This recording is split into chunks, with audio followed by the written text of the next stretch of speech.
காட்டன்ல design போட்ட blouse cut பண்றத பாப்போம். எப்பயுமே டிசைனுக்கு வெளிப்பக்கம் வரையக்கூடாது. இதுதான் வெளிப்பக்கம், நல்ல பக்கம்.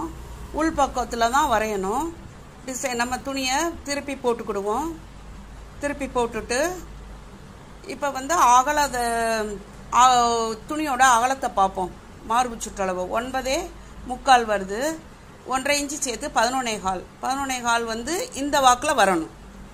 இது உயரத்தில் வரணும். இந்த டிசைன் அப்படி இருக்கு, அதை பார்த்து போடுங்க. இப்போ உயரம் 13 வீடியோவில் தெரியல, சாரி. 2 இன்ச்சு சேர்த்துக்கோங்க, 15.5 வந்துடும். 15.5 அந்த உயரத்தை இப்படி போடுங்க. இந்த உயர டிசைன் இப்படி இருக்கா, நீல வாக்கில் இதில் தான் 15.5 வரணும். மாற்றி போட்டுறக்கூடாது. அதுக்காக தான் இந்த வீடியோ.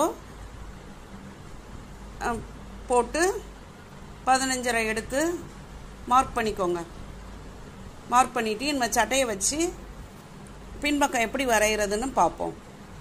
அகலத்தையும் 11.25 எடுத்து கரெக்டாக மடித்து போட்டுக்கோங்க.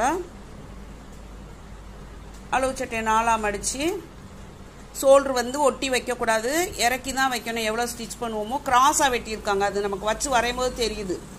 கழுத்து டைட்டாக இருக்கணுங்கிறதுக்காக கழுத்துக்கிட்ட கொஞ்சம் இறக்கி வெட்டியிருக்காங்க.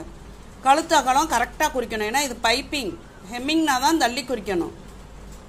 ஷோல்டர் கிட்ட குறிச்சிட்டு அதுக்கு நம்ம லெஃப்டில் குறிக்கக்கூடாது, ரைட்டில் தான் குறிக்கணும்.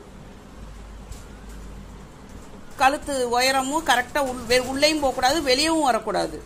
அது மாதிரி அங்கே கீழே இடுப்புக்கிட்ட அந்த டாட் பிடிச்சனால அது கிராஸாக தான் நிற்கும். எவ்வளோ பிடிச்சிருக்காங்களோ அதுக்கேற்ற மாதிரி கிராஸாக நிற்கும். சப்போஸ் இந்த டாட் பிரிஞ்சிருந்தா வேணா இங்கிட்டு ஒட்டி வரும். அப்படி இதெல்லாம் வச்சாதான் ப்ளவுஸ் கரெக்டாக வரும். வச்சு வரைகிறது ஈஸி தான், ஆனால் கரெக்டான முறையில் நம்ம துணியை வைக்கணும். ஆம்கோல் வரையும்போது கரெக்டாக குறிச்சிட்டு அந்த ஸ்டிச் பண்ணுற இடத்தையும் மார்க் பண்ணிட்டு, எப்பயுமே குறிச்சதை விட 1/4 இன்ச்சு, அதாவது நம்ம எவ்வளோ ஸ்டிச் பண்ணுவோமோ அந்த அளவுக்கு மேலே ஏற்றி குறிங்க, இறக்கி குறிக்கிறாங்க. பெரும்பாலான பேர் ஏற்றி இது குறிக்கா இறக்கி குறிச்சு ஆம்கோல் பாடியில் பெருசாயிரும், கை ஜாயிண்ட் ஆகாது. இது நிறைய தப்பு பண்ணுவாங்க. இது ரொம்ப முக்கியம். கரெக்டாக குறிப்பாங்க, ஆனால் இவங்க ஏற்றி குறிக்கிறதுக்கு பதில் இறக்கி குறிச்சிருவாங்க. இப்போ ஷோல்டரிங்கும் எவ்வளோ எப்படி வெட்டணும்னு கிராஸாக முதலே கோடு போட்டுக்கோங்க. அடுத்து கழுத்தை வரைஞ்சிக்கிடுவோம். பின் கழுத்தை வரைஞ்சிட்டு இப்போ கட் பண்ணிடுவோம். கட் பண்ணிவிட்டு நான் இன்னொன்று வீடியோவில் காமிக்கலை, அதுக்கு முன்னாடி கட் பண்ணிவிட்டேன். இப்போ அதையும் காமிச்சிடுறேன் உங்களுக்கு.